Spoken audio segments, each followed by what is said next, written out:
I'm warm, but warm. Is everyone else warm? Yeah, I can turn It's off the just thing me? now. No, I can. I was warming it up on the heat. I mean, I have layers, but If anything, we just don't want to be cold because it can get cold. You know, I have baseboard heating. I'm always warm though. Are you just in general? Yeah, Is that a thing? Do I know that? I think so. You do now. I get warm and I'm like, God, I'm sweaty, and everyone's like, what the fuck is wrong with you? Like, They're like, it's fine. It's like, what's wrong with you? it happens to me all the time at home. I like push the blankets off me and I like open the window and Tony's like, what are you doing? I'm like, God, it's so fucking hot in here. It's like my wife. I'm freezing all the time. I got like 15 blankets on, and she's like shorts and t-shirt, and the window's open, and I'm like, Yeah. I'll be in the living room. See you later.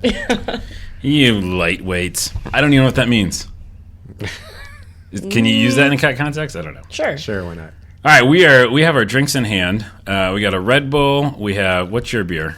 I am drinking the Hop Furno Black India Pale Ale by Schooner Exact Brewing, local here in Seattle, Washington. Wow, you're not fishing for any free beer. And I'm drinking good old Jack Daniels and Coca-Cola Mexican Coke style. Nice. All that real sugar. Or cane sugar. Cane or sugar. Something. Bitches. We have a guest today. That voice you heard, by the way, is unofficial official co-host Kinsey Burke. I'm back again. You're back, and you get to hear our new setup. What do you think? I really like it a lot. It looks amazing, and it sounds amazing, at least in my ears right now. Hopefully. So, yeah, good. And we have a special guest, first-time guest. I guess I've been saying podcast version, but I always feel gross after saying that. So I guess I won't say it ever again. But we have Brad Galloway with us. Hey, everybody. Thanks very much for having me on. You are from GameCritics.com. Yes, that's right. I'm the managing editor of GameCritics.com. Been there for 15 years. I know when I talked to you at PAX, I was like, how long? That's a long time. Literally 15 years, yes. That's like a chunk of your life. Big chunk. Yeah. Are you having a good time still? You're Oh, yeah. I psyched? run the show. I love it. Yeah, I'm not going to leave. I'm the boss. Why would I ever leave that? Like a boss. Literally. Literally like a boss. Literally like- Literally a boss. Literally like you're the boss.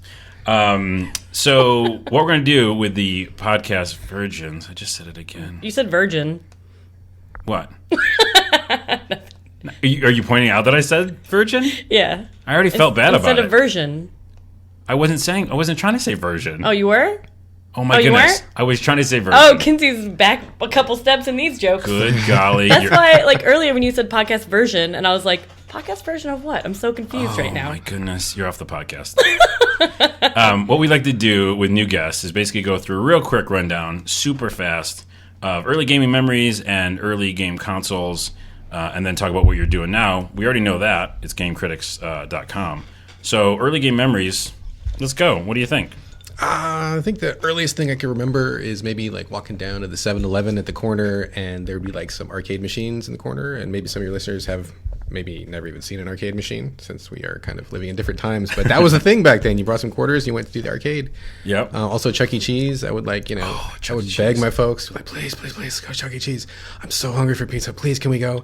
And we go. That sounded like you're just hungry. You're like, I really want some food. No, and then we would get there, right? And like, my dad would order the pizza and everything. And then like I would just be gone for like 2 hours in the arcade section and be like, you didn't eat your pizza. Well, yeah, that's fine. Bring home. I'll have it later, So I'm thinking the pizza was pretty good. I remember it was not bad. I'm sure nowadays it's just... back then it was good. Now it's complete crap. Yeah. Yeah, it's awful. It's Well, terrible. just in general, I tried to go back to a Chuck E. Cheese's. Do not do it. A million kids, which is funny because we were kids. But now you're like, come on, get out of here. And also it's bright.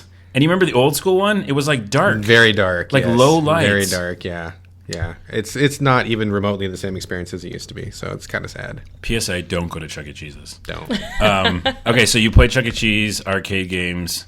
What's the consoles that you had? What's the first one you had? I think the very first one I had was the Atari 2600. And then soon after that, I got the Vectrex. So Nice. Nice. That was some, it was like on mega super discount sale because it was already like on its way to being dead at that time. So we swooped in and got it and got like a bunch of games that were like $3 each or something. So Nice. yeah, that was probably the earliest stuff. And then of course, jumped up to NES and just everything after that. I think the only thing that I never had as a kid was I never had like ColecoVision and I never had like the Master System.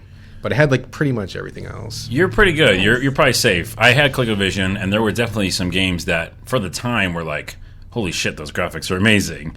But the controller was bunk.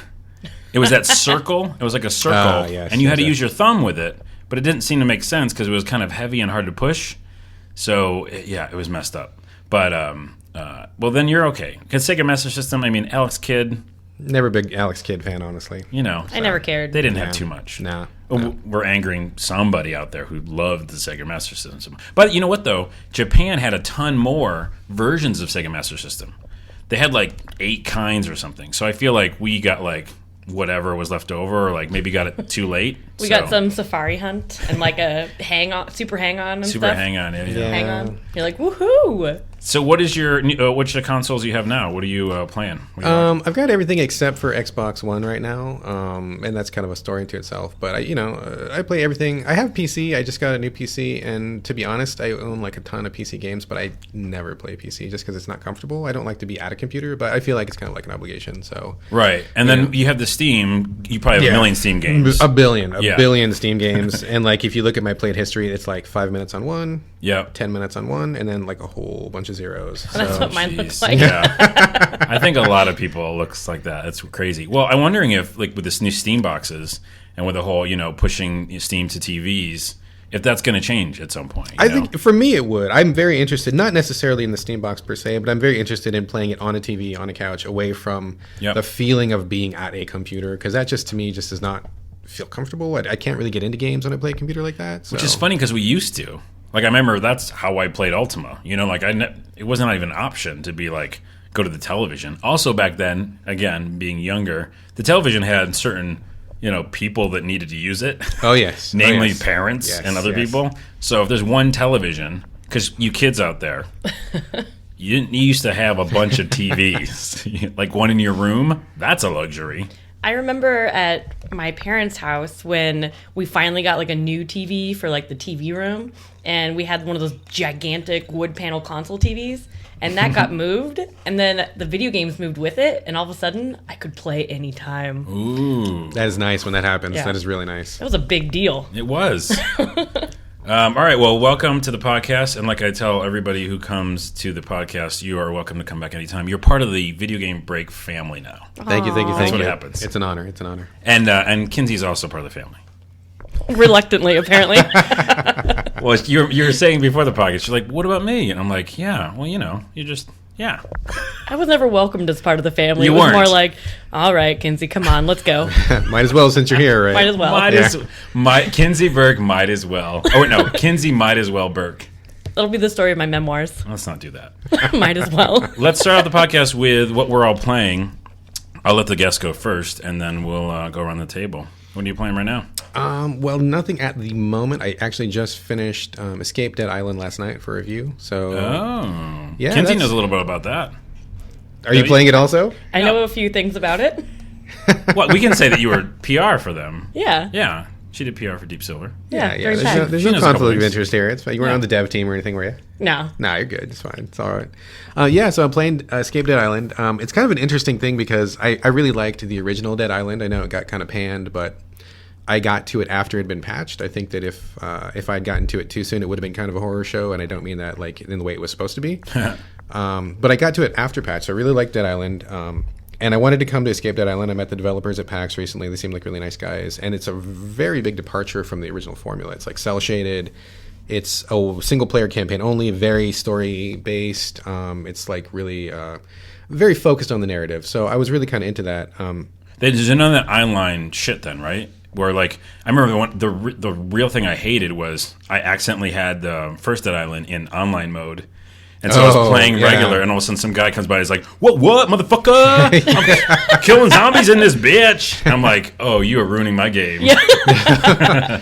No, just to talk about that for a minute, I actually thought the first Dead Island was a really great single-player game, and I know that everybody wanted to be multiplayer. Yeah. I hated playing it multiplayer. It wasn't scary. It was hard to be immersed when people are like acting like idiots and stuff. Yeah. Random show up, it's just terrible. And I could never get 4 friends or 3 other friends together. So like, turn all that shit off and just do it single-player. Really cool, really immersive. Right. Once it got patched up and it was fixed and And everything. it's got it like was really good. RPG-ish elements. Very RPG, yeah. Lots of cool quests So you're and liking stuff. this one because it's mainly, one player kind of thing. Yeah, the thing that I like about it is to be honest, it doesn't even need to be a Dead Island game because it's about this guy who gets to this island. He's chasing the story of whatever happens on the island, but really it's about this guy going crazy. Like the entire game is him starting off being sane, and by the end of the game, he's completely fucking nuts. And so there's like tons of insanity effects. Like you never can trust what he's telling you as a player. You never can quite trust what he's saying, and like all this weird stuff happens. So it's I very, love it's like- this. Oh, it's that's really awesome. great. It's really cool. It's really cool. I really liked it a lot, and it's kind of a mid-list game. And I'm actually kind of in my review, I'm talking about the disappearing mid-list. I mean, it's been kind of a thing all over the place. It's in movies, it's in books, it's in video games too. I mean, I don't know if you guys remember, but in the PS1 and PS2 era, there would very often be $30, $40 games coming out where it's just like, it's so weird. Like, this thing is so bizarre. Like, you'd never heard of it. You didn't know what it was. Maybe it's a Japanese import. Maybe it's a really small team. And there'd just be all this really experimental stuff. And you didn't expect AAA polish, right? It was just like, oh, something kooky and weird and Right. At bizarre. that range of price. Totally, like Yeah, in yeah. a lower price, right? Yeah, Like yeah, you'd yeah. expect, right? Yep. And so those things are really going away, where it's either like you get your tiny little indies, which are still cool, love the indies, no hate there, and then you get like the giant AAA blockbusters, and they're just like the middle is just Mm-hmm. gone, so there's much less experimentation, and I think that Escape Island totally fits in that middle. It's That's a mid-list awesome. game. It is very cool. I really like it a lot, but I got to say, I was really looking forward to the reviews coming out. My review will be up next week. Oh, so this will be out. It just came out, I think, 2 days ago. Okay. Yeah, came out on Tuesday. Yeah, This real podcast recently. goes up on Friday or tomorrow. Yeah, Friday. So it won't be your review won't be up yet. But No, look for it next a week. couple more days, yeah, for sure. And it's getting killed in the reviews. I was actually shocked. I mean, I've seen people say it was like the worst game of their life. I saw that my too. I was like, Goodness. what? Okay, I mean, okay, like seriously, Calm down, people. if this is the worst game of your life, then you have not played enough games. So, Then you have a bad life. yeah, But like on Steam, the user reviews, it has an 8 out of 10. it's Oh, a there good you go. game. You know? Like, it's a good game. It totally is. It reminds me of like Rotten Tomatoes. You know, you see like the critic view, and then you see like customer, like regular people review, and they're like, it's 90, and you're like, well, I had a good time with it. You know, Yeah. That's interesting about what's funny is kind of an analogy, but like the middle class. I was thinking of the middle class is going away. The middle rung of games Anything- is the going middle of away. anything is The going middle- away. Yeah. That's maybe the name of this podcast. Actually, the middle is going away. Oh, the middle. I'll miss you. Wait, that's actually better. Oh, the middle, I miss you. I'm just writing names of the thing. I like the middle. I really like the middle. I a love lot, the so, middle, yeah. And you know what? It's funny because you mentioned, or maybe you didn't, but I was thinking Silent Hill. Yeah. When you were thinking about the middle, you know, I Yeah. feel like that's that kind of game where it's like, yeah, you know, it's a $30, $40 game, and it's like it can be quirky and weird. But you know what? There's another kind of lower middle, which is a new thing that I just made up. But like, there's a pinball game that I'm downloading later tonight. Actually, that's an RPG kind of Rollers of the Realm. that one. Yep. And I feel like that $15 range is also that way. You're like, fuck it. Like Never Alone, I'm going to also download. Yep. The Alaskan Native American thing. I'm Native American. I'm really excited about that. Because all I had was Prey, ever. And don't count Brave, because that doesn't count. And Infamous. Well, Infamous, yeah, but he's totally like a dude. He's like, what's up, dudes? I'm totally tubular. Oh, yeah, and I'm also Native American. Seriously. Anyways. But yeah, like that's a $20 game. I think Never Alone's 20 or 15. 15, 20, something like that, yeah. And that's another realm where you're like, we'll see something there. You know, like so that's I think with the downloads, the advent of downloads, it's really starting to make a window for those mid-listers to come back. I mean, not physically. I don't think we're ever going to see the physical copies of those anymore. But I think that it's really cool that now that downloading is such a thing, whereas it wasn't really, maybe last gen it kind of was, but certainly not the generation before that. But yeah, so these people are finally deciding, hey, we can get back on consoles, we can have our experimental games, we can not have to kill ourselves trying to get like millions and millions of dollars for a budget. Yeah. And I'm glad to see those experimental things coming back. I mean, I wish that, just me, I like physical media, so I wish that everything I was do on a too. disc because I like to have stuff on my shelf and look at it and play whenever I want. And if the internet's down, I can still play it. But Yes. if that's the price I have to pay to have these games come back, then that's okay. So, You know, we just mentioned this on the last episode of the podcast, but like a lot of times we were talking about comic books and graphic novels, and I forgot what it was. I think the idea of e-comics versus a graphic novel, and you want to be like, hey, I have that graphic novel right there. You know, like kind of showing someone like, I got the whole Walking Dead set. You know what I mean? Yeah. Instead of like, look on my phone or my tablet. I Yeah. really have it. So that idea of showcasing is still a thing, right? I don't think that's going to go away. It's just more of like a human thing. Like I want to hold on to something, right? Like why people still like books. I still Totally. want to hold on to it. So, yeah, that's interesting. And that's interesting for people who want to buy those $100, maybe that's why people buy those things. The $100, box set of Lara Croft, like Tomb Raider. Like, do you really need that? But maybe you just want to show somebody that you have something. You do need it, by the way. Oh, do you? That's the answer to that. All right. Well, play anything else? Or Tons of stuff. I mean, other than that, I just my review for Persona Q, Shadows of the Labyrinth, just went in. It should be on the site tonight. So by the time this podcast goes up, you can go and read that. Persona Q is Vita, no? It's 3DS. Oh, 3DS. Yeah, put out by Atlas. So it's a mishmash of the Persona series. It takes the cast of Persona 3 and 4, and it mixes it with the structure of Etrian Odyssey. Have you guys I have played those? Yeah. That's off my radar. Cool. They haven't, they've been trying to get the word out. For some reason, it's been kind of quiet. But then again, there's like a billion games coming out right now, and especially this week, it's like the worst possible. This week, is it like stupid. 11/18 done? Yeah. And we'll talk about one of those in a minute over there in Kinseyburg. So you're liking it though? It's pretty fantastic. One of the best games of the year, certainly. I mean, it's a canon entry into the Persona series. I mean, I don't know if people know, but Persona 3 and 4 started out as separate storylines, and now they've merged into one, which I think nobody was really expecting at the beginning. So it's really kind of a weird and cool thing to bring those casts together.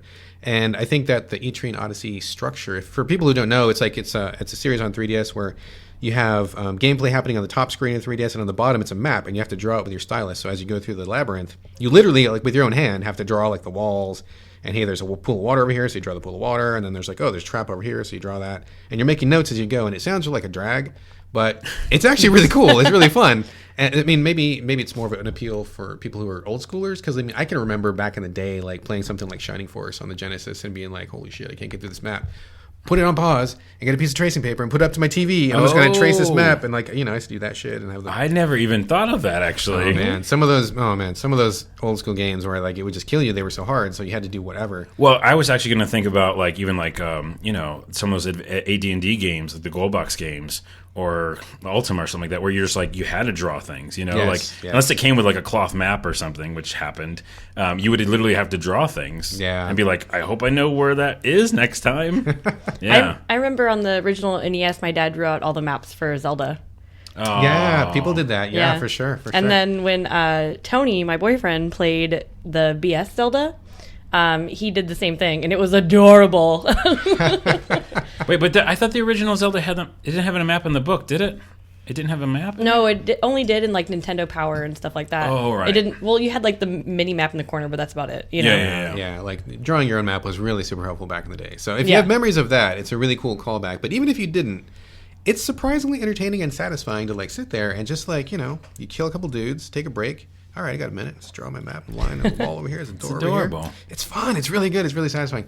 But it's a very good fit. These two series, people weren't really sure how they're going to come together, but like once you see how they blend together, it's like one of those, oh God, why didn't I see that earlier? Because it's a super accurate callback to what Persona used to be, like Persona 2 or 1. Or even 3 maybe, but it's kind of old school Persona stuff. So it feels very much like it's true to both series. It's a perfect fit. The story is great, characters are great, everything about it's great, combat system's like amazing. So it's really, really excellent. And it's out now? It is out in 5 days from now. 5 days from now. So in like 4 days from now after this podcast, go check it out. And they in Japan, they had the Persona Q 3DS. Yes. Oh, it was so cute. So cool, yes. Why did Japan's get everything? It's so cute. Not fair at all. No. They also have that freaking new 3DS already, right? Don't they already have it? Yeah, I think it's out there already. With the faceplates and stuff? Nub and stick? the nub, yeah. The nub.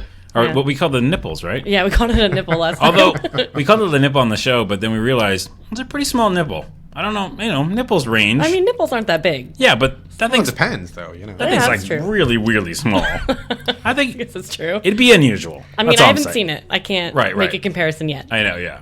We'll have to do that on the show. That'd be great for radio. It will be. So, Kinsey, I know what you're playing. This is no surprise because I think every episode of the podcast, maybe since we started having you on, you've talked about Dragon Age in some form. Try to get me to play it. Still haven't, or I played it and I still don't care for it. Well, my copy's still here that I left here. You're gonna leave with it too. Oh, what? I don't care for the combat. We'll talk about that after. But I am interested in this game, Dragon Age Inquisition. Thoughts, please. So I've been playing Dragon Age Inquisition, and if you follow me on Twitter, that's literally all I've been talking about. Yeah. And it's kind of wonderful. I really like it a lot. I saw some hesitation in your voice there. Well, I feel like it's like if Bethesda and BioWare had a baby, like that is Dragon Age Inquisition. Okay. It has a lot of the same things that Skyrim does. That sounds great. And a lot of the same feeling of like wandering and just doing quests and discovering locations and like all of that kind of business. But it also has the character interaction of a BioWare game, which is absolutely amazing. Sometimes I kind of miss the linearness of a regular BioWare game, just because it's so story driven. Whereas Skyrim, I get lost in all the side quests and I'm just doing my own thing, and I don't even know where I'm at anymore in the story, which isn't necessarily a bad thing, but it's just different from the usual BioWare experience. Right. Is all. But I'm loving it. I got it on launch day. I already have 23 hours in, and it's fucking fantastic. That's all I want to do. And have you had the sexual? I haven't yet. Sexual stuff. I have literally picked every single flirt option that has been humanly possible, like presented to me. Yeah. But I'm not super in love with any of the characters so far. Like they're all a little on the bland side, or I don't know. So no one's caught your fancy yet. Not yet. Yeah. But I have a feeling I know exactly which one it's going to be. Is it going to be that Minotaur person? The Iron Bull. Yeah, the that Qunari, thing? the leader of the mercenary people. Yeah. Oh, it is. That guy. Yeah, okay. Because we were talking about the pre-podcast that I saw a cutscene with him romancing a dude, and it was kind of funny because he was massive and weird and whatever he is. And he was like, come here, kiss me now. I'm pretty excited about it. And it was funny, after I saw that headline today, I was like, I'm going to the coast. I'm going to go see what those mercenaries want. Because I've had that quest, like, hanging out for a while to, like, the quest is to go meet the Iron Bull. Oh, okay. And I just haven't done it yet because I've been doing so many side stuff. But Well, you're going to meet him, all right. I saw that headline today while I was at work, and I was just like, that's what I'm doing when I go home. I can't There's wait. so many I can't side wait. things we could go with that. We're not going to touch any of them. And it's funny, like, the biggest negatives right now for me with it are really not that big of a deal. They're just driving me nuts. Which is? Number one, too many fucking bears. Bears take a decent amount of time to kill, and they're everywhere. But, like, I want to level up, so I want to kill it, because, like, sometimes I walk for a while and I don't run into any enemies. So I want to make sure I get all the experience that I can. But really, it takes forever. You get 8 experience. I get the same amount of experience for reading a sign on the wall, Nice. which takes no time. Yeah. So that's been driving me nuts, Too many because there's bears. bears everywhere. Okay. But you know, you're encroaching in their territory, right? Like, I mean, you're the interloper, right? So you got to give them their props. Maybe Like, they shouldn't be so aggressive. If I could just walk by them and they didn't chase after me and kill my people. Which, by the way, they were a problem in Skyrim, too. Those bears were bitches in Skyrim. They're like, That's true. oh, shit, there's a bear. There's a little combination there. That's true. So what about the combat? I don't want to go into too far into this because I, in general, just do not like the idea, which I've told you before, of managing a huge party of people. Like, that's my biggest thing. I love Skyrim because I am the fucking dude, and that's all I have to worry about. Now, I did like Ultima, one of my favorite series of all time, because it was turn-based and straight up turn-based, and I could literally pick what each person was doing down to the whatever I wanted them to do. And this one is more, and it always has been in the past, and I'll ask you about the new one, it like, hey, kind of do this for me, dude, and I'll set this guy up to do another thing, and I'll set this girl up to do another thing, and you'll kind of do that kind of a thing, like long distance, but then I can never feel like I had full control, and the fuckers just died on me. Yeah, in the previous Dragon Ages, they had all the tactics menus, and you could mess with that to the nth degree. And I did that with those, and it worked out pretty well for me. And this one has the advanced tactics screen, where you can like pause the gameplay and like plan out your moves, and you can fast forward to see if like that's what you want to do and like all that kind of thing. But to be perfectly honest, I haven't really used it much. I used it a couple times to like figure out how it worked, because I was like, okay, that makes it a little bit more turn-based and I can actually plan stuff out and figure it out. But I haven't used it like at all. Like, I can normally kill things all right. And if they have that little skull on them that says that they're like more than 4 levels higher than you or whatever, I just run the fuck away. So Yeah. like, I've heard that the tactics screen is really good for like when you're going into a difficult battle, but I guess I haven't really found one yet that really needed that. So, I but don't know, you're like- you're playing on the PlayStation, right? yeah. Yeah. And so I'm wondering the difference, because that's the biggest thing. The PC always has some sort of a more of a tactical advantage, right? Like, you're doing more tactics on the PC. It feels like that's what happened in the past Dragon Age games. Am I wrong? That know, was true in like- Dragon Age 1. That Yeah. was true. Not so much in 2. And No, 3, it's kind of the same for 2. I played it on the Xbox One when I did my preview of the game, and that it seemed like it's the same on PC and Xbox One. Okay, I can't say okay. that exactly, but I think that was more prevalent in number 1. In number 1, okay. Yeah. All right, well, I mean, I would definitely try it because I have to for It's absolutely wonderful. Like, I did consider canceling today, canceling the show. doing this show. Well, that's why we're doing this quickly and early in the evening so we both can go play video games. Yes. 'Cause- Oh, I do have one more complaint about it. Please. It's also not a big deal, but it's driving me nuts. So most of the terrain is like mountainous and rocky and everything. But if there's like a little rock in your in the path, and it's like not a big rock, like a 4-inch, 5-inch, 6-inch rock, A Little Rock. you don't just walk over it. You stop and you run in place. Seriously? And you have to. So I have to I'm running. Oh, rock, jump. And when you jump, that you like jump really high, and it's weird and it's not natural. Come on, people. And that happens I get stuck on like a rock every 10 feet. Like, You get stuck on rocks. Before we get off Dragon Age, can I ask you one question, Mm-hmm. Kinsey? I mean, you said this already, but something that kind of bugs me about Dragon Age Inquisition is, I mean, I haven't played it. I'm not sure that I'm going to play it, but I did go to the preview event and I did a preview. And I actually got quite a bit of pushback from people who read my preview because when I played the game, I played it for about 5 hours before it came out. Mm-hmm. And it really, really struck me very strongly that it was very much like Skyrim. And that was the number one thing that I said in my preview. I said, this feels like the people at BioWare fell in love with Skyrim and just ran with that. I mean, that's what it felt like to me. And I Yeah. heard you say it at the beginning. So do you agree with that? Would you say it's very much like Skyrim, like technically? I think it is. It feels more like a Dragon Age to me.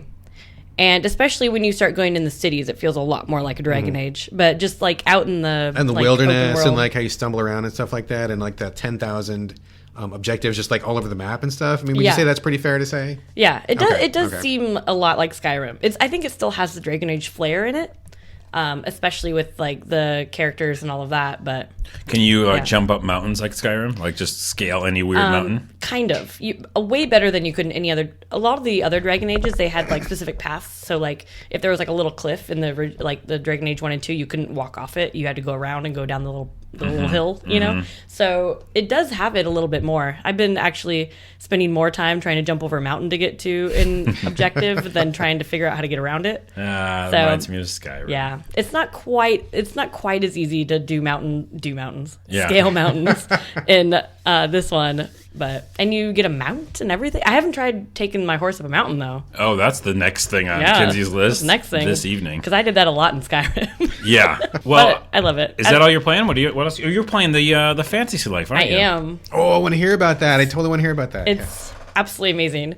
So before I got Dragon Age, probably like 2 weeks before I got Dragon Age, I got Fantasy Life. And it was funny because it was the day Bayonetta came out, and I was super struggling with this. I was like, oh, Fantasy Life for Bayonetta 2. I can literally buy one because Yeah. I can't play two games because then Dragon Age is going to come out, and then I'm not going to play them, and then they're going to drop in price, and I could have bought them cheaper, and Yeah. whatever.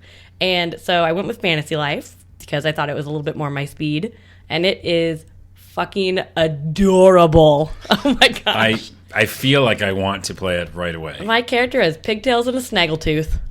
Like, You surprised me with the Snaggletooth. I was actually surprised by that. Whoa, Snaggletooth. That's an option? yeah, it is, and it looks rad. She looks all like a little like kid's gonna beat up the boys. I'm going to get you, sucker. Pretty much. It's Yeah. awesome. And so it's kind of weird because there's a lot of like non-combat classes, and You can be a chef. yes, there's way tons of like non-traditional classes. Like you can be like an angler, a cook, and a tailor, and a woodcutter, and a miner, and a blacksmith, anything. Mm-hmm. And so I decided to start with a combat class, which I actually think was a good idea. So I started with mercenary.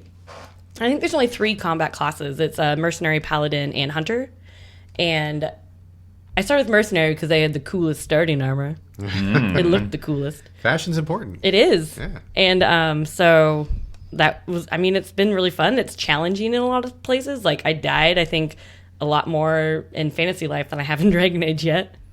Right, but I love the idea that it's got the Animal Crossing feel, but it's Yeah. also RPG-ish. That's my favorite thing in the world. Yeah. It's a real-time RPG. You're just walking around and killing stuff. And, well, if you're a class, like a combat class. Right, because But- then you're just walking around cooking stuff. Exactly. What I kind of liked about starting with a combat class was I got all of my like defense up really high, and my strength up really high, and I could kill things. And then when I mastered that class, I went back and was an angler, fishing, Right. because the hat for the angler is kind of the cutest thing ever. Both of those decisions based on fashion. Continue. It's like a big fish hat. yeah. And it's adorable. So then I did that, and then I was like fishing throughout the world and trying to get the ornamental carp and all these other things. And So wait, explain to me this. If you're a fisher or a cook, you don't have to fight then? Or do you still have to fight? angler. Right. I'm sorry. Please let me readdress. Give it its the, proper respect, Carlos. Yes. Come on, man. So if you're an angler or a chef, do you have to fight to? You still have to battle, right? Don't you have to fight in some places? I mean, to be perfectly honest, I didn't start in a non-combat class, so my stats were already high enough. So basically, when I switched to an angler, I still had all my stats because you have to reach level 35, I think, to respec. And so when I started as an angler, I still had that. I just kind of lost the defense of my armor right. because I changed into my angler outfit. So I could still kill things. But I'm wondering if But, you like- start as an angler, are you going to be okay, or are you just going to die a lot? I actually had a friend who started as an alchemist, and he was kind of telling me the way it was for him. He was like gathering materials, but like running away from enemies. And then if he had like someone in his party that had combat skills, then he could finally kill things. But who's your party? AI? AI. Oh, okay. Yes. I think I didn't realize that. Yeah, I thought you were kind of alone the whole time. or- Certain parts of the stories you get like a friend. And then like once you make connections, if you're not in like a story mission that you have to have this certain person with you, you can like go up to one of your friends you've made and they'll join you. Or you can get like a cat and a dog and, Ooh, and no. they'll join you. Are they combat animals? Will they fight for you? Yes, they'll fight Oh for you. my goodness. Combat cat. The purchase Yeah. is made. Yep. Yeah. Like literally that's all I needed to say. I got a little calico kitty and And he fights. Yep. Is it like She a fights? badass? Is it tough? yeah. Oh, her name's Meow Mite. Oh, adorbs. If you're listening, Meow Mite, I love you. She can't be listening, and that's that. So I basically got super upset. Like I got so obsessed that like I have really bad carpal tunnel, and playing fantasy, like the handheld systems hurt my hands a lot. So I got this like gigantic, hideous like case for my 3DS that's like huge. So it's like at least like the size of like a beer bottle to like, so I have something to hold on to, though, so my hands don't cramp. Oh, that's And- almost adorable as Meow Mite. Just so I could play Fantasy Life more.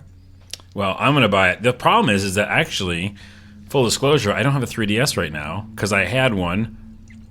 Stuff happened. You should have gone to Sears last Sunday. Sears? Or like Walmart. There was like all over the internet that like I think it was Sears that they had them in the system as $69.99 or $59.99. Yeah, oh, really? Yeah. And then Walmart was doing price Price matching matches, for it. yeah. Oh, that was Yes. also the PlayStation happened. The Yeah. PlayStation people were getting $90 PlayStation 4s. Yes, Yeah. yes. Well, that's the thing is that even if I got it cheap, I don't give a fuck because I want the one with the nipple. Oh, you gotta wait. I got to wait. Or So, import it, Yeah. yeah. Oh, you know what? And people were talking about this on 8-4 podcast, which is a great podcast. You should listen to it. I do like that one. Mark is awesome.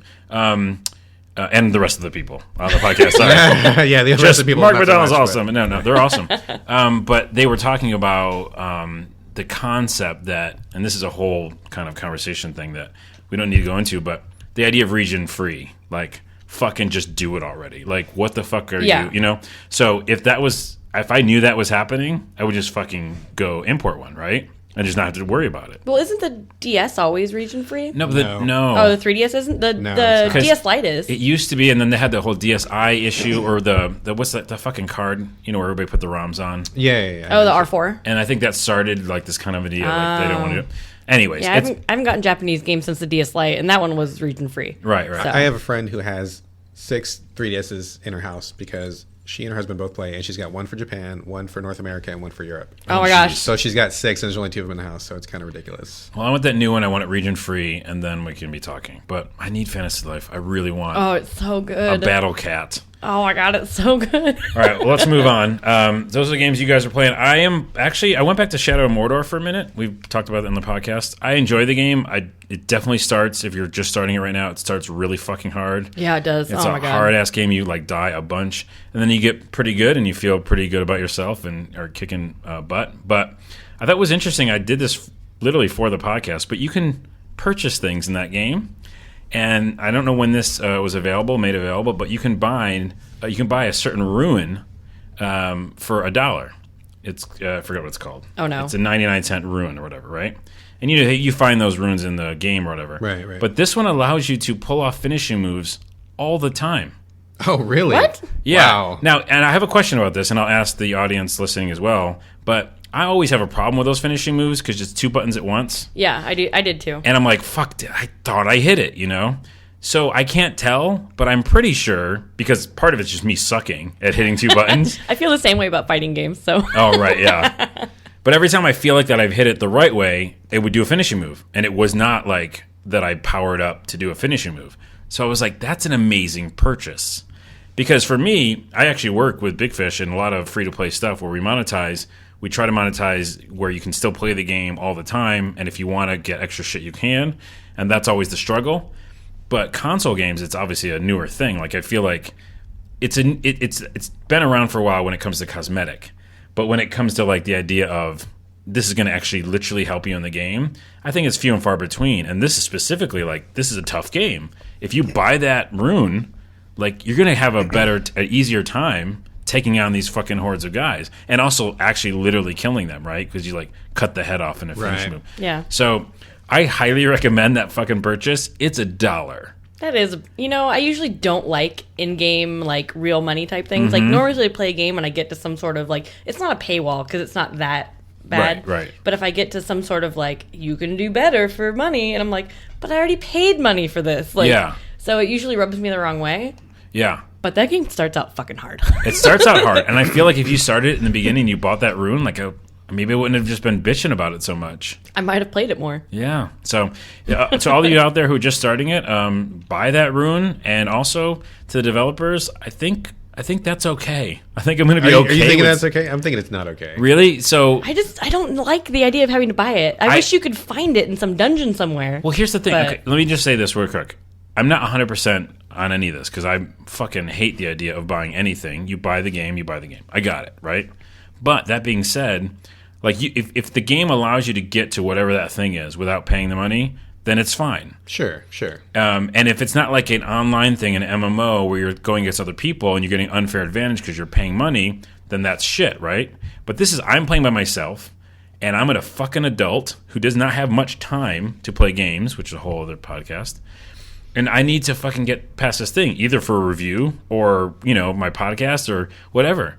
And if I pay $1 to help me get ahead, I don't know. For some reason, I'm okay with it in Shadow Mortar. Well, my question is, did they design the game with that in mind? I mean, Right, it's kind of right. like, so maybe you start out the game in the first, like the alpha version, you could do the finishing moves, no problem. And then they're like, well, wait a minute. What if we just make the guys a little bit harder? And you can still play through the whole game, but let's just make it a little bit harder. And for guys like Carlos who don't have time or don't like to get killed a million times, like $1. We'll just ask him $1. And it kind of changes the fundamental design of the game. It does if it was part of the design. If but it was, it yeah. could be also because some of these games, and I'm on a team of developers now and a publisher. I watch what happens, and we do testing, right? Not just QA testing, but like customer survey testing, and we get feedback. And we make those changes to the game. So it could have also been something that was in a survey. Like, oh, fuck, these guys are in trouble. And they do surveys after the game's out, too, sometimes. Sure. So you can be like, well, let's get the heartbeat of what people are feeling and then make it. I would hope that it was that.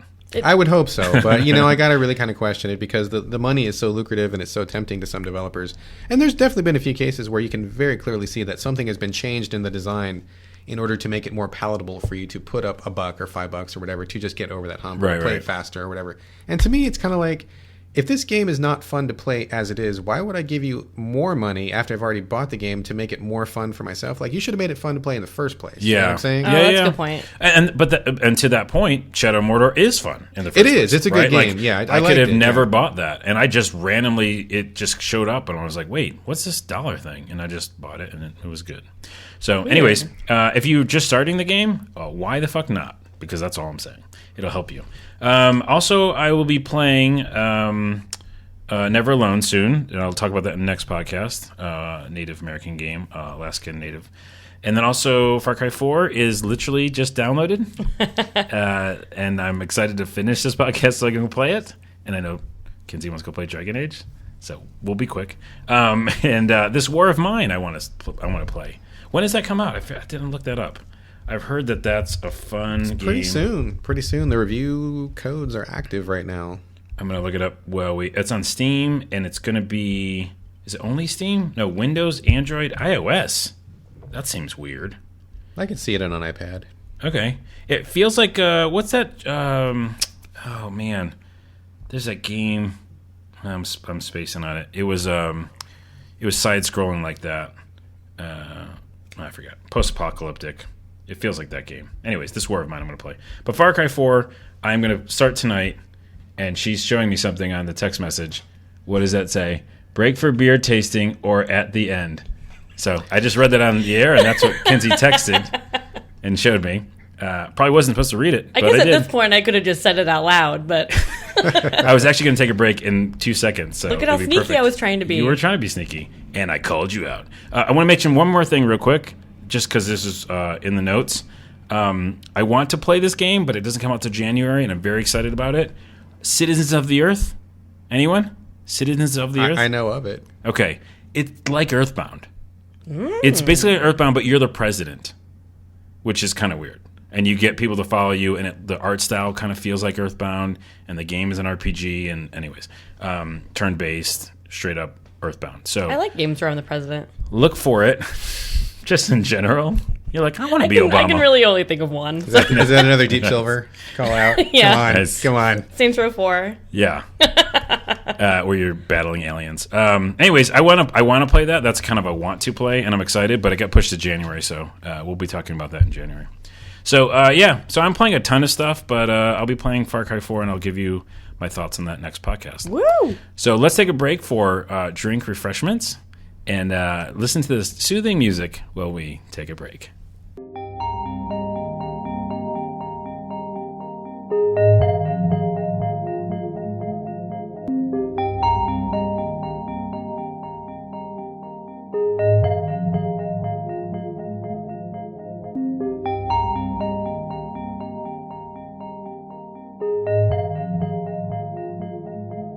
All right, welcome back. I hope you enjoyed that soothing music by I don't know artist. And it relaxed you to get into the news. When Lauren was on, didn't we do something at the same time? Yeah. That was real weird. I was going for it, but I don't got Well, we were close. I don't got rhythm. I don't got the soul, Carlos. I wanted to bring this up first because I am real excited about this, and I hope everybody else is. Jeff Keighley, God bless his heart, has decided to do his own Game Awards show. Some of you might have heard of this, but basically the Spike Awards, or VGXs, or what the fuck they were called, was a travesty last year. Oh my god. With Joel McHale, who is fine in Community, fine in other things. Don't get the fuck out of this kind of setting. Oh, that was please. bad. It was real bad. So the good news is he's gone back to doing his thing, which we can all appreciate and love. Just get out of there. And Jeff Keighley was like, you know what? Fuck it. VGXs and Spike don't want to do awards because probably of that last year. And also, he really wants to do them. He's a great guy. You know, he's part of the industry for so long. So he bankrolled it. He fucking bankrolled it. He was like, yeah, I'll do the awards. Like, I'll literally pay for all of it.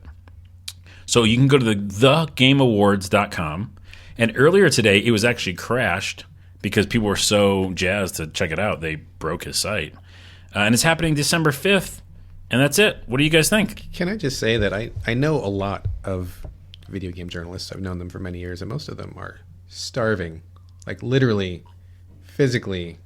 Stomachs are empty. They're tired. They're Right. cold. Yeah. Half of them are on the street, believe it or not. They're downtrodden. Where's Jeff Keighley getting all the fucking money to bankroll this thing? I mean, he must have some sweet ass deal with Mountain Dew and Doritos to Nice. to get this thing going. 'Cause Weirdly enough, it isn't. And he didn't do Kickstarter. He was going to, and he didn't. He decided that he said he wasn't like appropriate for this kind of setting.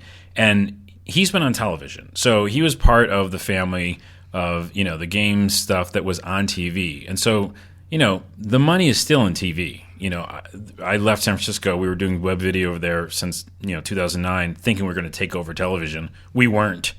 And the media dollars are all still in television. So he's part of that world, and I'm thinking that he made some sweet little bit of money on some of those things he did for TV. Dude must have got paid. Yeah. So good on him that he can afford it, man, for sure. Well, and also that he got paid and then held on to it, because I would have spent that money. Yeah. Right? Like, I'm a bad person with money. Pre-orders ain't free, right? Yeah. So go check out, there's a Polygon article as well about it, and I'll put the link in the show notes, but thegameawards.com. It's December 5th. Watch the shit out of it. Tweet it. I just think it's awesome, especially from last year, that travesty. You watched that, Kinsey, didn't you? Yeah, I did. Recoiled in horror? It was awful. Yeah. Like, by the end, I was like, I should have made a drinking game out of that. Mm-hmm. Like, if I had known ahead of time how bad this was going to be. Yeah. You might have died, though. Yeah, that's that's true. a good point. Yeah. Like, maybe it's Lucky for you the better. didn't. Yeah. Lucky you didn't, yeah. Dodged a bullet. Well, everybody check that out. God bless Jeff Keighley. That could also be the name of the podcast. There's another article on Polygon, which I like that website. You should go there. As well as Game Critics. I don't know. Have you seen their Escape Dead Island review? Oh, really? That was harsh. That was a really aggressively It's harsh all, review. person my by God. person. It's not, it's person by person. There's a 2. Entitled to his opinion. He said ones are only when they're unplayable. Shit. Yeah. Anyways, Yeah. the news is there's an Atari movie show thing, and it's going to be released on Xbox Live, Xbox One, Xbox 360, and Xbox Video. Gold membership not required. Have you guys heard about this? No. Mm-mm. So let me try to find the official name of it. Atari: Game Over. And there's a trailer that, again, we'll put up on the website as well as on the show notes. And it looks great. I mean, it's it starts with that whole concept of E.T. finding the E.T. cartridges in the desert, which I still didn't believe for the longest time, but I guess it's real. And it's going to be part of that kind of Xbox was going to do a bunch of video, and then they're not now, which sucks because I kind of like that concept. So the series looks awesome. I don't know if it's I think maybe it's just a one-off. I don't know if it's a series, but Atari Game Over, a movie put out by Microsoft. I do like the Atari. That's what I got out of That's what you got out of that? Well, they're like late to the party because Atari's game was over a hell of a long time ago. I mean, it's like, hello. I know, yeah. it's kind of a weird title for it. Yeah, you're like 30 years too late, man. I don't know why they called it that. But yeah, it starts with a landfill dig that happened, recently, and finding ET cartridges. But the trailer looked good, and I really want to watch it. I brought it up because I have a PlayStation. Are you going to make this available to the rest of the people or not? That's a good point. I don't know. Sounds like not. Yeah, does kind of sound like not. No. Sounds like not. So What about like PC though? I mean, Microsoft owns those too. right, it's Windows, right? But that was not listed in the article. So Can you have Xbox Video, like an app on your PC, on your Windows 8? that is a good call. Question. So I guess the internet probably already is answering you, but I asked the hard questions here. well, they called it Xbox Video. They didn't call it Microsoft Video. So Well, Xbox still sounds like Xbox. You can have an Xbox Live app on your Windows Yeah, you device. can do Xbox Live stuff on your That's computer. true. Okay, maybe yes. Then we'll say yes. They also, This is sounding like a pretty good kind of yes. So I just feel like if I can't get it, I'm gonna torrent it. Like He's already planning to pirate. well, That's nice. no, the word is not pirate. That's a whole other podcast. But let's not use the pirate word I on like our the podcast. word torrent. I like the word torrent because that's what I'm doing. Yeah, and there's legitimate torrent. There is legitimate torrents, and I would be sharing it with someone else who had it, and I didn't have it. Anywho, I'm excited to check it out, and if you have an Xbox, go check it out because it seems fun. And they're not going to do many of those series, unfortunately, so this is all you got. So go check it out. I remember when the ET dig happened and like people were live tweeting it, and I was glued to the internet, and it was amazing. You were lewd to the internet? Glued. Oh. Like glue. It's fucking sticky. You're like, what's up, internet? I'm about to get lewd up. Being lewd can also be sticky. It depends on how you do it. And there comes the full circle. Jeez Louise. That took a weird turn. A little bit. A little uncomfortable. Let's Sorry. go to the next It's story. all right. That got It's all creepy. right. Yeah. The next story is I just wanted to have a quick discussion about this article I found about GTA in first person because I just want to have your thoughts on it. I think it's amazing. And I'm wondering if this first person mode was always in the game and they just unlocked it for us now in this kind of that'd make me mad. Revamped version. Yeah, that's I think it was your earlier point. I think it was because Yeah. they had talked about. I think I'd heard a story about somebody. This is, of course, before they announced this. Somebody had cracked into some of the code and they had found out that there were like full-on interiors of all the cars, even though in the original game you could not see the interiors of the cars. They're like, why the fuck did they go to all the trouble of mapping the interiors? That's why. Although I used to be a game tester for 2K Visual Concepts, and there was interiors for shit that you would never see, like in Top Spin, a tennis game. Yeah, they'd be because it had the free roaming camera Inside the ball. Nice. It's just you rubber. went inside the racket. No, but you would like travel around this area that you're in, and I would go in my free roaming cameras, the developer tools, and go into this building, and there's a picture in there and like a fridge. I'm like, no one's gonna see in here. So it's surprising what they do put in there, but I just think what's interesting. I brought it up because people are playing it now, and I'm watching them, and it's just real fun to watch people play it because it changes perspective of how you play that game. When you see third-person Trevor, and he fucking beats the shit out of everybody and murders cops, you're like, it's Trevor.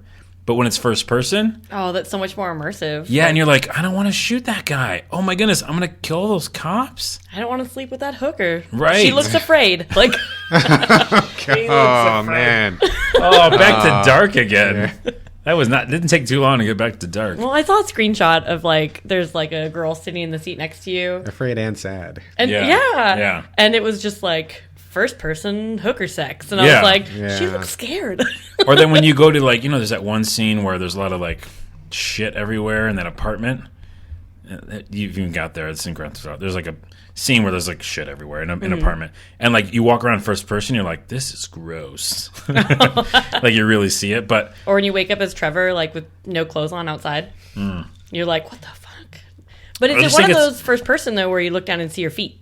yeah. It is, Wait, no. because you know how like some do and some don't. Yeah, yeah. Oh, I Some don't you're think it some you're is. floating camera hands. Yeah, yeah. I think and you're some you floating have camera feet. hands. Yeah, I think you're floating camera hands. I'm pretty sure.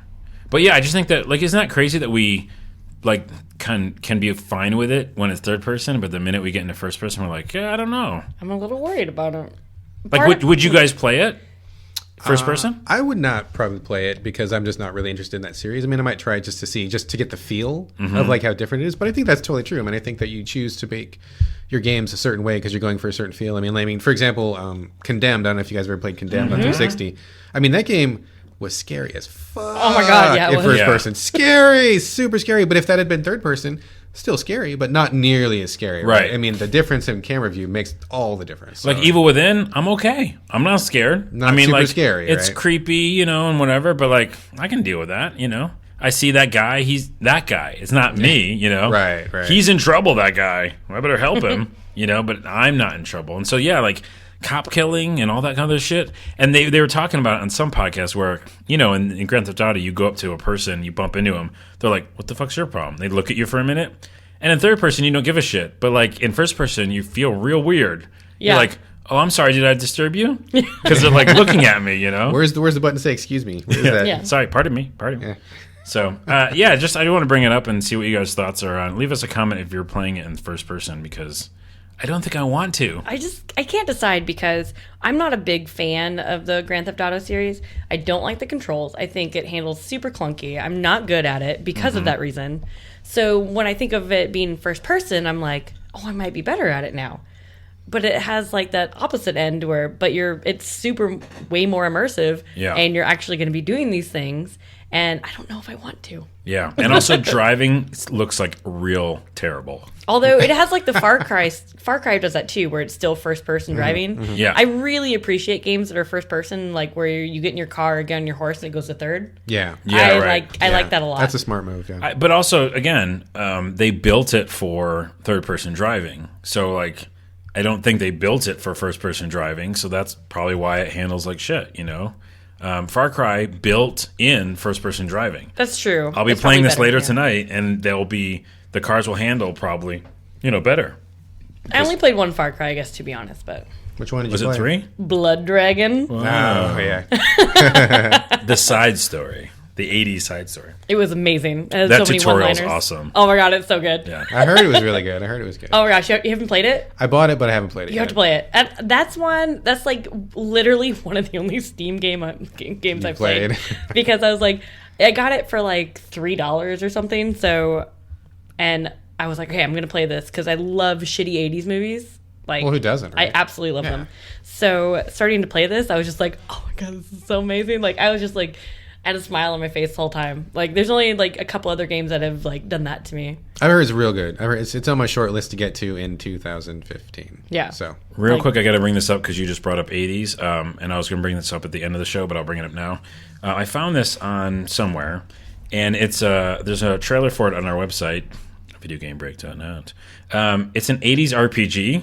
Whoa! Yeah, What? I know, right? It's called Crossing Souls, and it is the cutscenes are like Saturday morning cartoons. Brad's shaking his head because you've already seen it. I or- saw it, and I talked to the developers, and we're doing a thing with them. So yeah, Is it- it doesn't looks it pretty look cool. awesome? It looks very cool. It Yeah. does. So it reminds me because there's a cutscenes in Blood Dragon where there's kind of like 80s GI Joe ish kind of cutscenes, and it reminds me of that. So check out Crossing Souls, and also whatever the game critics are What- doing about it.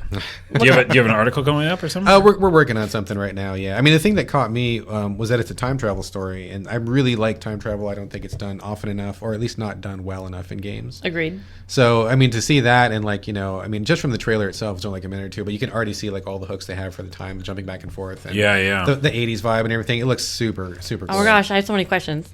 Well, I don't know if we have all the answers because we aren't the developers, but Well, what kind of RPG? I mean, I've never heard of it. So Well- and some of the listeners may not have heard of it either. Like, is it like turn based?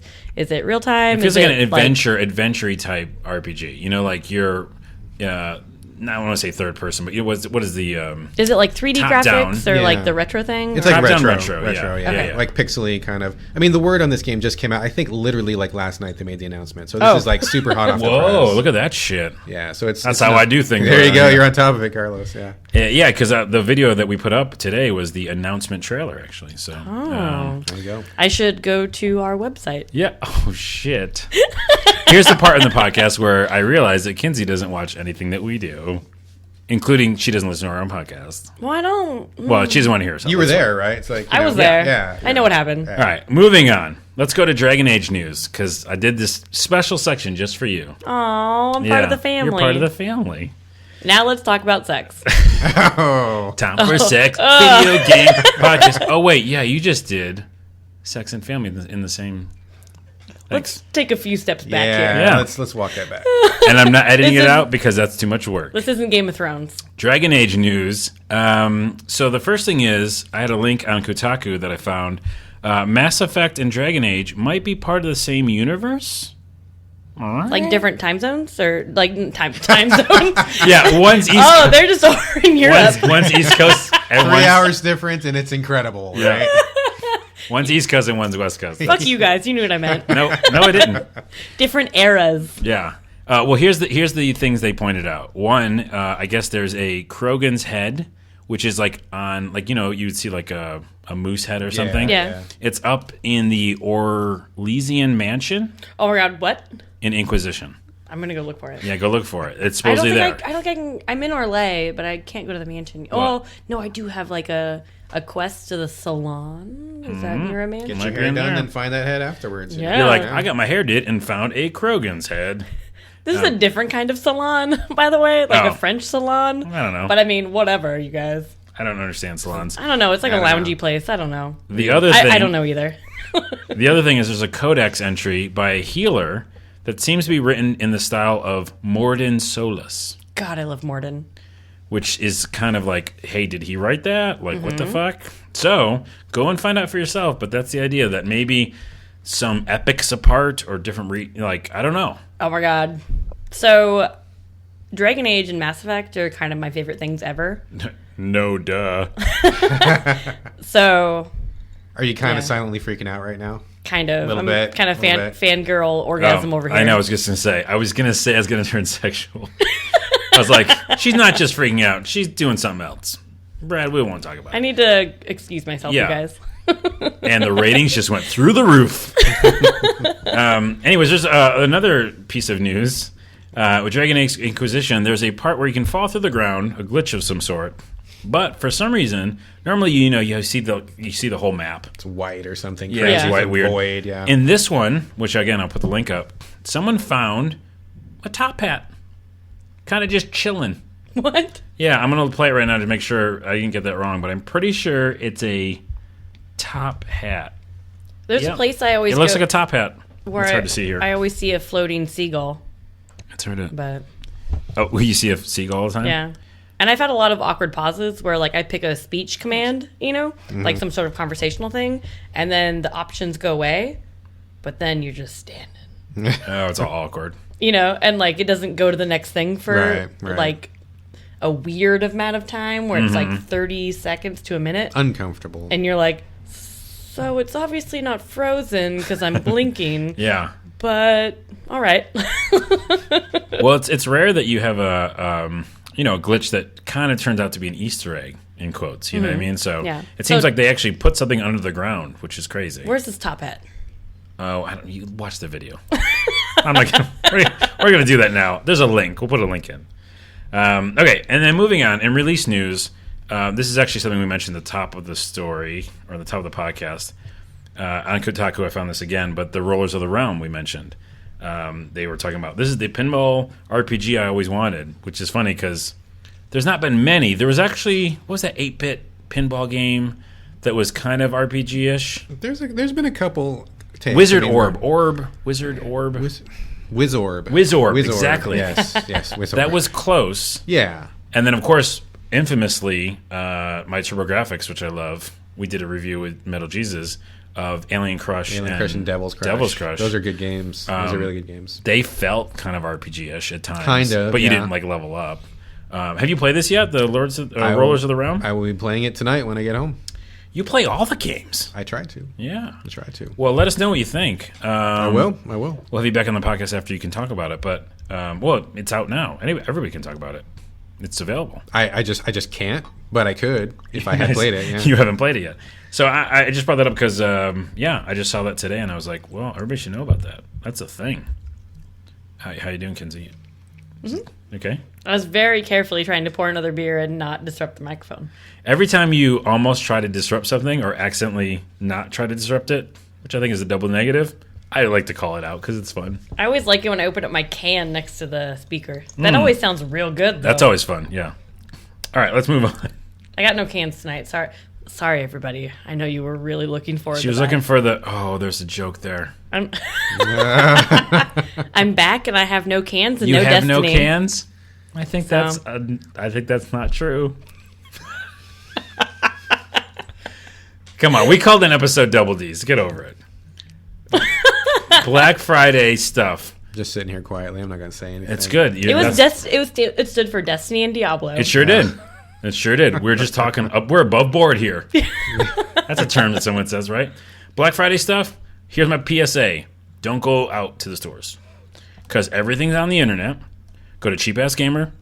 Do you guys do anything on your website for that? Not for that, but I mean, we'll put out links and stuff, yeah, but Yeah. nothing like, more than that. Right. So go to Cheap Ass Gamer.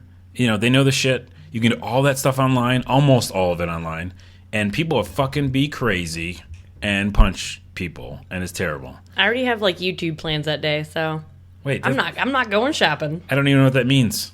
Like shooting video.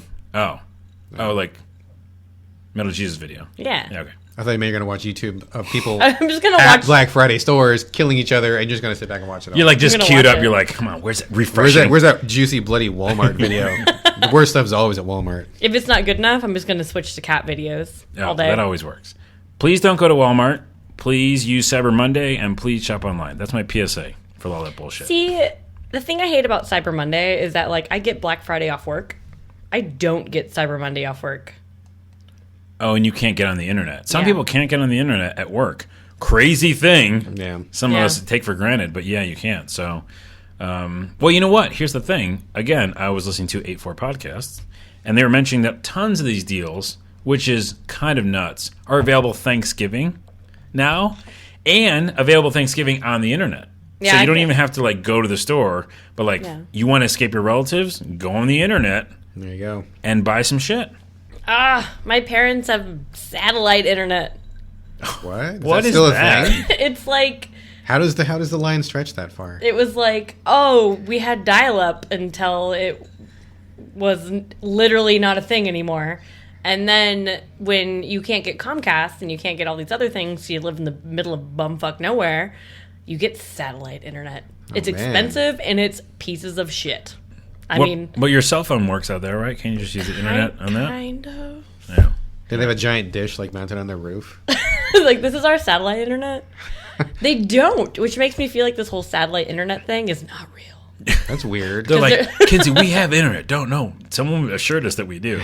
They're like, but don't stream any video. And I'm Yeah. like, that's all the internet's good for. Like, The exact opposite of that is what I have right now because I just, before you guys got here, I think like I got home like 30, 40 minutes before you. I was like, I need Far Cry 4 tonight. I set it up on my internet for download. I think 15 minutes later, I had it. That shit is 24 gigabytes. That's not too bad. I'm so That is jealous. not too bad. I know, because Kinsey always tells me, like, yeah, next week I'll have it sometime. Like, my internet's so bad. Really bad. but that's a lot of people. It's a lot Yeah. of people. Like, if I'm downloading, it'll not only will it take like overnight or more to download a game, but I also cannot use Netflix in the meantime. no, I'm the it same, it like yeah. stutters, you Yeah, know, and it like I'm it's the same. And I get so frustrated so quickly. It's funny you bring that up because as a reviewer, we used to get like physical copies of stuff all the time. I mean, not necessarily retail copies, but we get like, burn discs or, tester discs or whatever. Right. And that was cool because we could just pop it in and go. But now that everything is switching to downloads, we get like codes like way more than we get physical anymore, which on the one hand is cool because it's convenient sometimes. But on the other hand, it's like, you got to download that stuff. And if you want to watch TV, like you can't watch Netflix, it's like, I know immediately when my wife is downloading something because I cannot watch TV, right? Yep. So Yeah. now I got to get in this habit of, okay, put on my PJs, brush my teeth, turn off the heater. Oh, got to start my download before I go to bed. It's like my new Yep. nighttime ritual, right? It's like, it's okay that it does it while I'm sleeping, but at the same time, what a fucking drag. yeah. You know? And I fall asleep to Netflix. So you wouldn't be able to do that I anymore. can't do that. And What do you fall asleep to? What's usually on? Futurama or Great. Breaking Bad. Second choice is Aqua Teen Hunger Force. Okay. A little And- crazy, but okay. By crazy, you mean awesome. I do mean awesome, but I'd rather have Futurama in my yeah. head. Yeah. Third choice is Archer at the moment, Oh.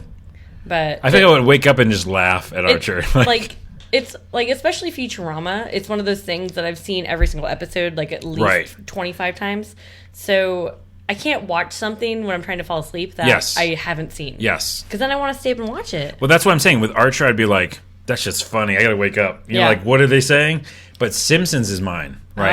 Oh, it's almost yeah. identical, right? Like, Yeah. I've probably seen every episode of Oh my it. gosh, you guys! Did you watch the Simpsons Futurama crossover? Yes, and it was good. It was good. It was I good. liked it. It wasn't great, but it was good. Yeah, Yeah. I liked it. I liked it better than the Family Guy shit. I didn't like that. What Family Guy thing? The Family Guy Simpsons crossover. I didn't Oh, care. I didn't see that. Yeah, I didn't care for it.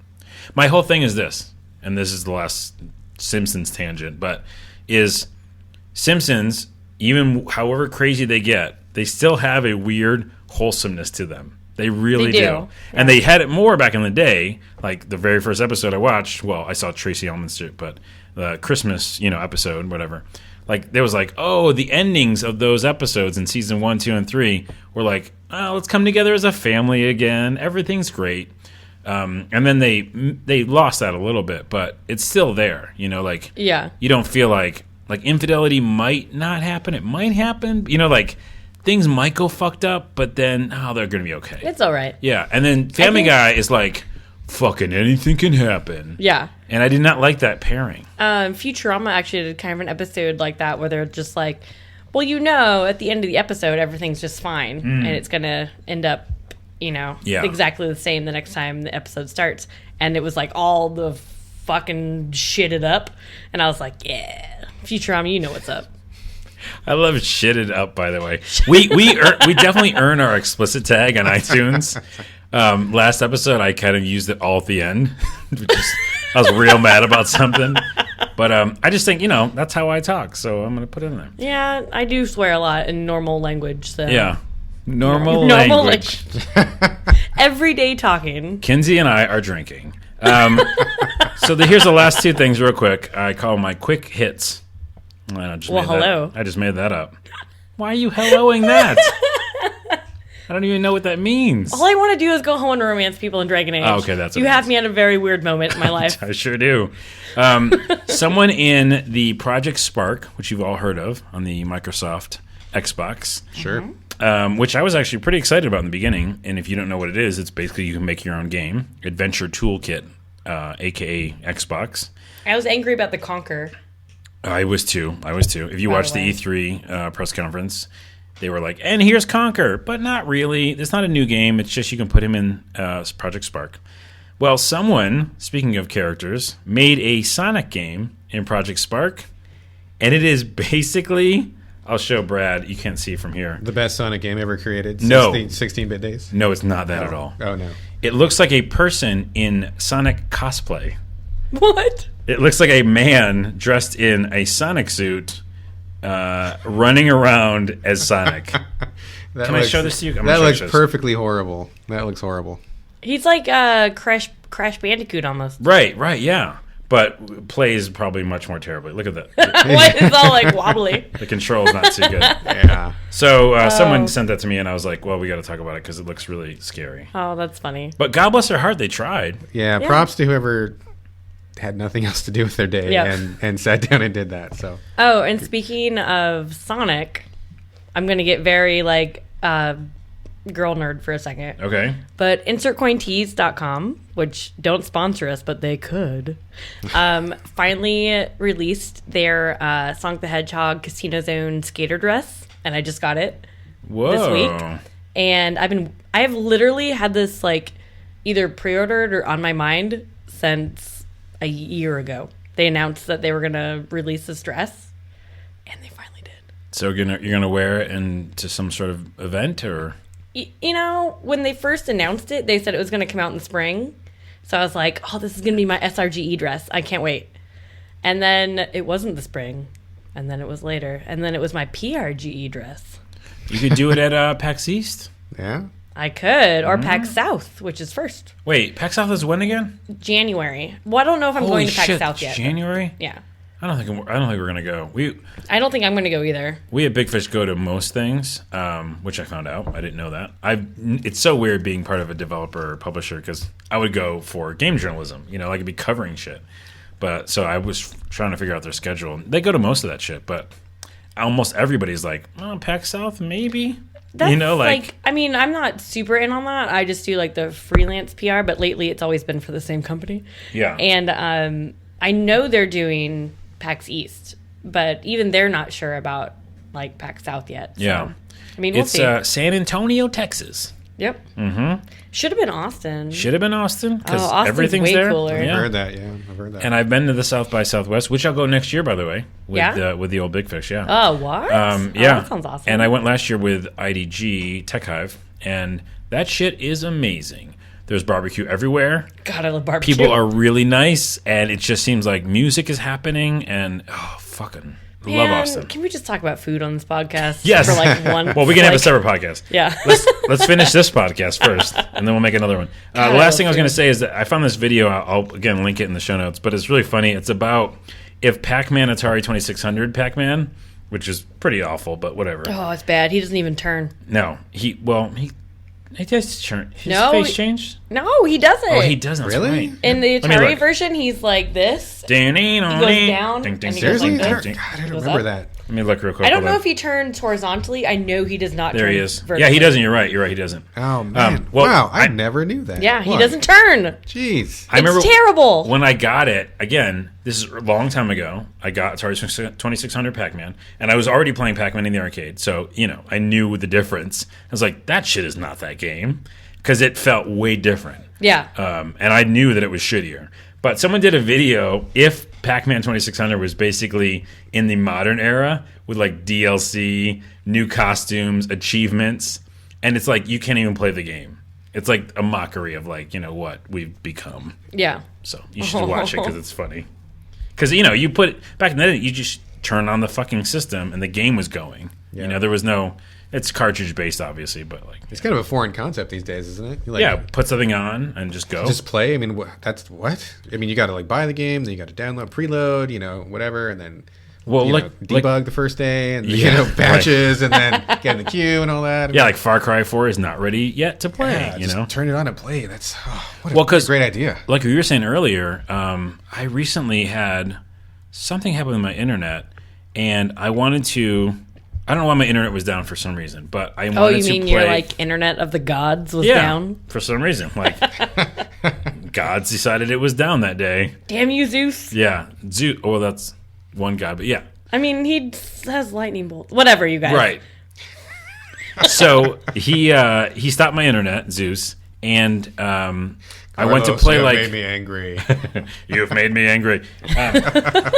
So I went to go play my game, which was, in my opinion, a game I owned, and it said I can't check the license if you have that game. Oh, Dirty. You will not play that game, and I would not play that game that evening. What game was it? Do you remember? I can't remember now. the one thing that my PS4 has been doing to me a lot is like whenever there's anything that requires PlayStation Plus, which I have, it's like I click on it, especially in Destiny. I click on it and it's like, you need PlayStation Plus to do this. I'm like, but I have it. And then I have to like shut down the game and restart it for it to actually recognize that I have PlayStation Plus. And that has happened to me like more times than I can count. Like, That's BS. it's ridiculous. Well, I don't know what to say about that, but that sucks. It does suck. Thank you, Carlos. Yeah, I'm feeling your pain. Good thing I haven't played Destiny in forever. By the way, you mentioned Destiny in this podcast. I thought it might not happen, but You lo and know, behold, I think last time I was on the podcast, I'm like, I'm going to get to level 28 and I'm going to live stream the raid and it's going to be amazing. You know, Didn't happen. I may have like jumped the gun on saying that publicly. Like, giving up on the dream. I might go back. We'll see. Yeah, well, we will also maybe not see because I don't want to talk about that game anymore. And plus, you got all those people to romance in Dragon Age. That's That's going to take true. like 100 hours minimum. I got a lot of romancing to Yeah, do. you're gonna All be right, busy let's, there. so let's not it's go into that Destiny because stuff. it's just going to get real weird. We're done with the podcast. That's all the news I have. I want to thank Brad for stopping by. Brad, where can people find you on the internet? You're all over the place. You're I'm on, kind of all over. I'm at gamecritics.com. You can see my personal blog at drinkingcoffeecola.blogspot.com. Which is amazing. Thank you. coffee and cola. Cool. That's like Together? a caffeine. It tastes really Dream. nasty, but it will keep you up all night, and that's what it's for. And also, you can just catch me on Twitter at my name. It's at BRADGALLA. There are absolutely no O's in my name. GALLAWAY. So people use the O. They put the O People in there. all the time put the O, and they always ask me, "How come I can't find you?" Galloway. Gallo. They Galloway. OW. They think. Yeah, they think it's an O, but it's an Yeah. A. Oh, you're not Gallows. You're positive. You're an A. Yeah, A for effort, maybe. I don't know. Yeah. And Kinsey Brick, you're on the internet. I am on the internet.